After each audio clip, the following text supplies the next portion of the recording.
কবরবাসীরা বেঁচে গিয়েছে মরে গিয়ে, বিপদে পড়ে আছি আমরা, তাই না? যারা মরে গেছে ওরা বেঁচে গেছে, ওদের চ্যাপ্টার শেষ, আমাদের ওই চ্যাপ্টার এখনো শেষ হয় নাই। ওরা চলে গিয়ে আমাদের চোখে আঙ্গুল দিয়ে বলে গেল যে তোমরাও আসতেছো, দ্য ডেস্টিনেশন ইজ সেম, গন্তব্য একটাই, কেউ আগে কেউ পরে। কেউ কি এই মৃত্যু থেকে বাঁচতে পারবে? কথা বলেন।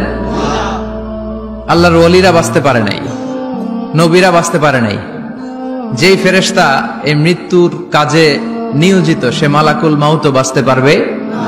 সবাইকে মারার পরে আল্লাহ তাকে বলবে এবার তুমি মরো, মুত ইয়া মালাকাল মাউত, হে মৃত্যুর ফেরেশতা তুই মর।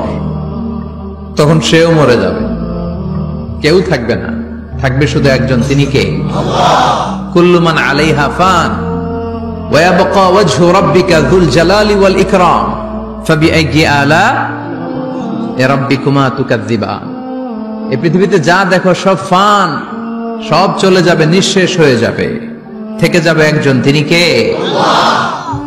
আল্লাহ থেকে যাবেন। এজন্য এগুলো হচ্ছে রিমাইন্ডার। এই মাহফিলগুলোতে আসলে, কবরস্থানে গেলে হৃদয়টা একটু নরম হয়।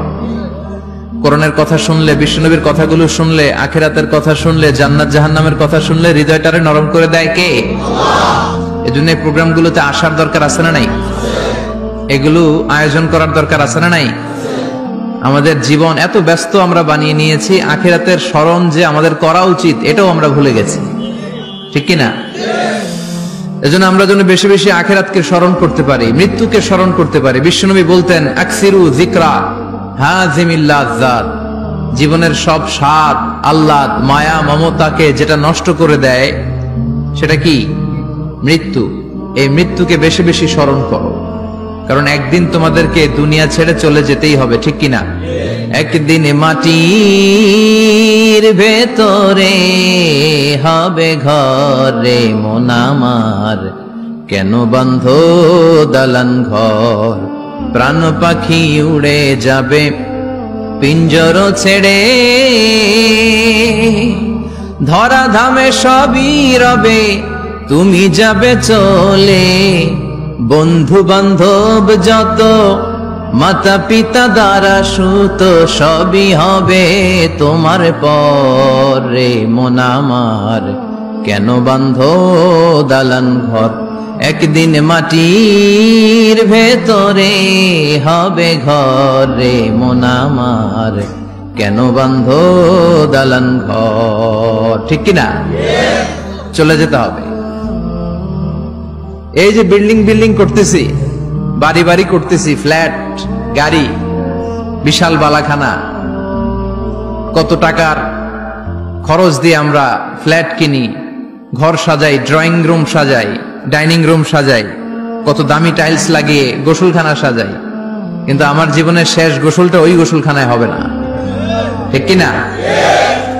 সবাইরে যে এখানে গোসল দেয়, কাপড় চোপড় খুলে সামান্য একটা কাপড় রেখে, আজীবন তো নিজের গোসল নিজেই দিলাম, ওই দিন আমারে গোসল দিবে।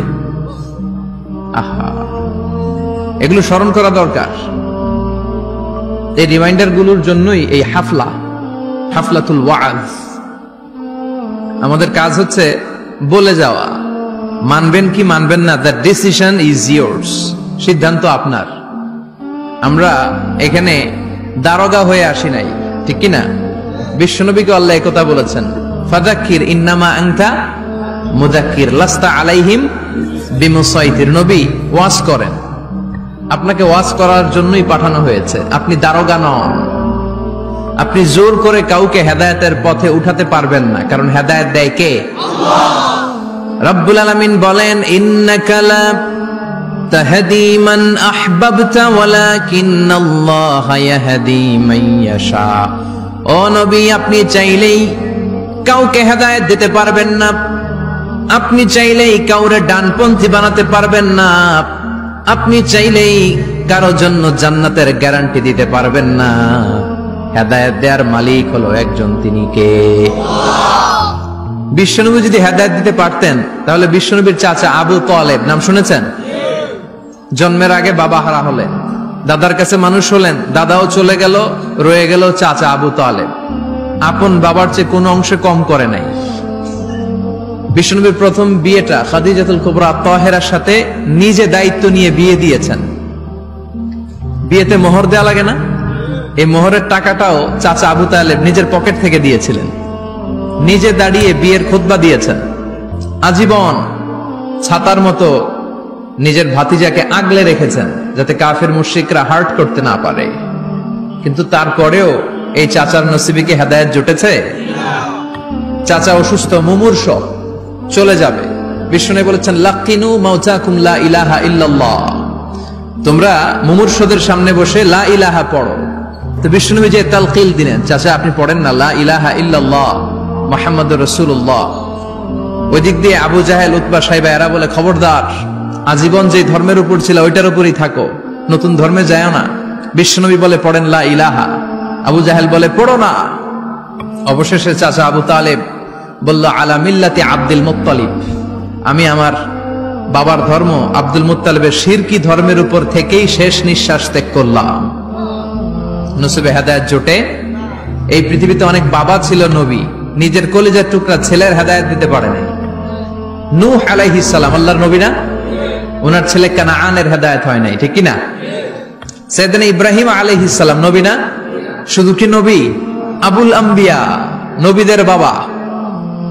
বিশ্বনবীর বংশের গোড়া মিলতে মিলতে মুহাম্মদ ইবনে আব্দুল্লাহ ইবনে আব্দুল মুত্তালিব ইবনে হাশিম ইবনে কিলাব ইবনে মুররা ইবনে গালিব ইবনে ফেহর, এভাবে যেতে যেতে যেতে যেতে যেতে আদনান, যেতে যেতে যেতে যেতে ইসমাইল, যেতে যেতে যেতে ইব্রাহিম আলাইহিস সালাম। বিশ্বনবীর বাবা, বিশ্বনবী দোয়া করতেন আনা দাওয়াতু আবি ইব্রাহিম, আমি আমার বাবা ইব্রাহিমের দোয়ার ফসল। সাইয়েদনা ইব্রাহিম আলাইহিস সালাম ছিলেন সব নবীদেরও বাবা, কিন্তু উনার বাবার হেদায়েত হয় নাই। আল্লাহু আকবার। সাইয়েদনা লূত আলাইহিস সালাম আল্লাহর নবী, স্ত্রীর হেদায়েত হয় নাই। স্বামী নবী, স্ত্রীর হেদায়েত হয় নাই। আসিয়া গোটা বিশ্বের মুমিন নারীদের মডেল, কিন্তু আসিয়ার জামাই ফেরাউনের হেদায়েত হয়েছে? হয় নাই। এজন্য হেদায়েত দেয় কে? আল্লাহ। এজন্য আমরা প্রতিদিন সূরাতুল ফাতিহার ভেতরে পড়ি ইহদিনাস সিরাতাল মুস্তাকিম, ও Allah show us the right path.